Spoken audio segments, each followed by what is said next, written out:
New Albany เบิ่งครัวพ่อแม่พี่น้องงามบ่พ่อแม่พี่น้องเพื่อพ่อแม่พี่น้องพุ่น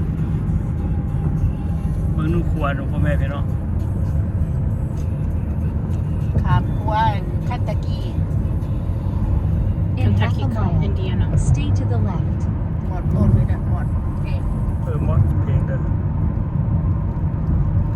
ผัดเลยก็แม่นเนาะครัว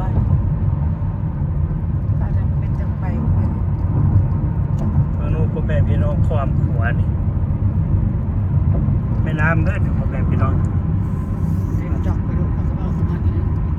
ก็คอยคอยไป Stay to the left to US 31 North, I-65 North, to Stancipher Avenue, New Albany.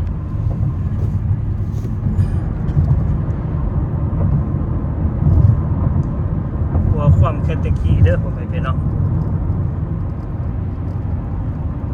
In half a mile, stay to the left to I-65 North.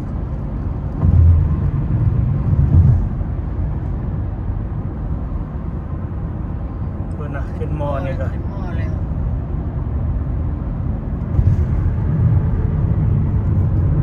หม้อลงหม้อแล้ว In 0.2 miles,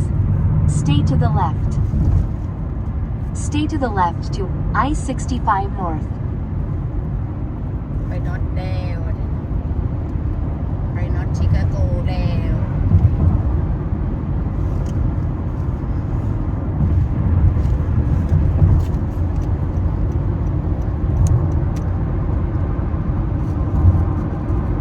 Continue straight for 104.7 miles.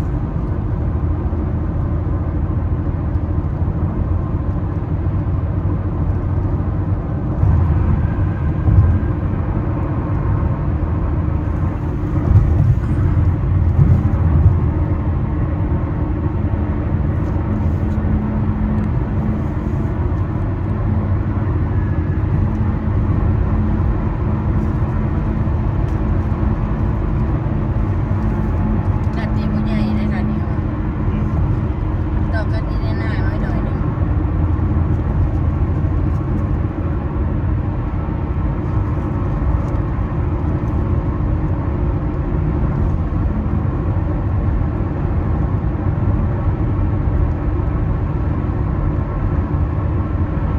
ให้พี่ให้น้องได้เห็นเนาะ ถ้าเป็นจักรแบบนี้ เห็นเบิดนะ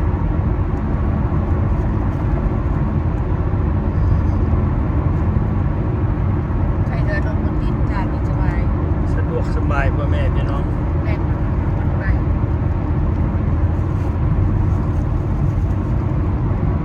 สบายบ่ล่ะก่อนนั้นทางตัวนั้นอีก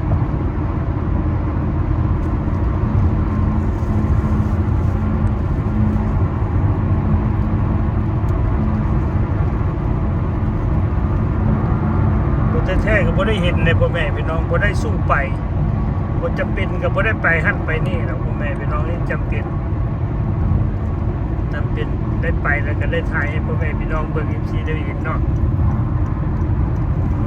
ทางนั้นอีกตัวไปถึง เข้าแคตะกี้เด้อพ่อแม่พี่น้องโอเคเนาะอยู่ดีไม่แห้งลูกหลาน FC ใหม่ FC เก่า FC ปานกลางก็คือกันนี่รุ่นโอโบโซก็คือกันเด้อขอขอบคุณขอบใจที่ติดตามกดไลค์กดแชร์ให้แน่โอเคบ๊ายบาย